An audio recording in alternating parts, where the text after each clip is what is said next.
ఎల్లుండి తెలంగాణ పర్యటనకు అమిత్ షా. నిజామాబాద్లో జాతీయ పసుపు బోర్డు కార్యాలయానికి ప్రారంభోత్సవం. పసుపు బోర్డుతో రైతులకు మార్కెటింగ్ సదుపాయాలు మెరుగవుతాయన్న బీజేపీ. హుస్నాబాద్లో పలు అభివృద్ధి పనులను ప్రారంభించిన మంత్రులు. ప్రతి నియోజకవర్గంలో ఒక నర్సింగ్ కాలేజీని ఏర్పాటు చేస్తామన్న దామోదర రాజనరసింహ.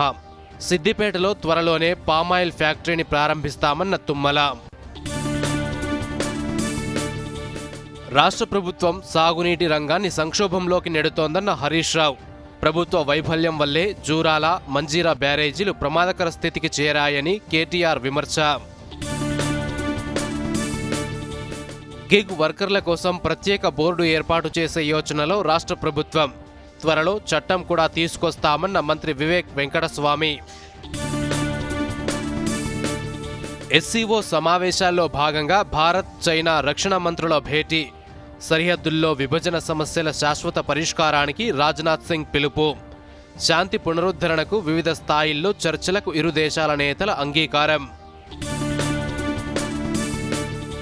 కన్నుల పండువగా సాగుతున్న పూరి జగన్నాథుడి రథయాత్ర.